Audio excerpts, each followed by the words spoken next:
شكرا محمد. أهلا بحضراتكم مشاهدينا الكرام من جديد. كأس السوبر القطري الإماراتي لكرة القدم حدث العيد بامتياز. أجواء من الترقب والشغف تخيم على المشهد استعدادا لقمتين، الأولى بالعاصمة القطرية الدوحة والثانية في ضيافة مدينة دبي.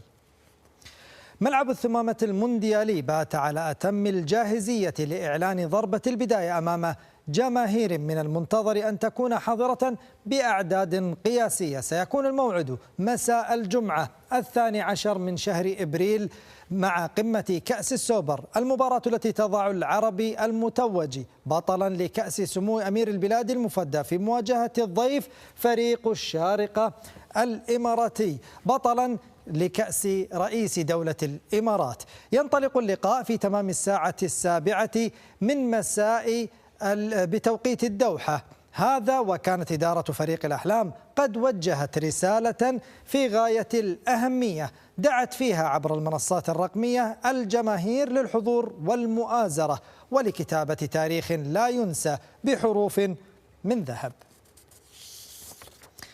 بالتزامن مع تحضيرات العربي يعلن الدحيل التحدي في رحلته باتجاه دولة الإمارات العربية المتحدة. المدرب كريستوف غالتيه وعد بأفكار تكتيكية تقود الفريق صوب اللقب. الدحيل المدافع عن موقعه بطلا لدوري نجوم إكسبو لكرة القدم يحل ضيفا على فريق شباب الأهلي دبي حامل لقب دوري أدنك للمحترفين. تقام المواجهة مساء 13 من شهر إبريل على أرضية استاد راشد في مدينة دبي. ضربة البداية ستكون في تمام الساعة 7:30 بتوقيت العاصمة القطرية الدوحة. هنا نشير إلى أن قنوات الكأس الرياضية ستؤمن التغطية الشاملة للحدثين الجمعة وكذلك السبت. تتعدد القواسم المشتركة بين المدافعين على الراية الوطنية في السوبر القطري الإماراتي لكرة القدم.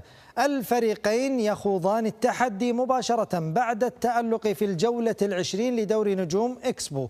كان الدحيل قد تفوق على السد المتصدر لجدول الترتيب في دوري نجوم إكسبو ب3 أهداف مقابل هدف واحد في ملعب عبد الله بن خليفة.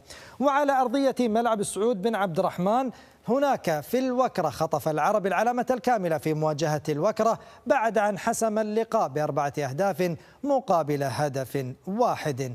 على صعيد الترتيب العام يحتل فريق الأحلام المركز الخامس برصيد 26 نقطة متقدما بنقطة واحدة على الدحيل الذي يحل في الترتيب السادس للائحة. مجموعة من الفعاليات التي ستكون مصاحبة للحدث عشية الجمعة في محيط ملعب الثمامة المونديالي. الحدث احتفالية مكتملة الأركان وعنوان من عناوين أجندة قطر للسياحة، الشريك الرسمي للحدث عبر زوروا قطر. ختاما نتمنى للجميع عيدا سعيدا وشكرا لكم على حسن المتابعة.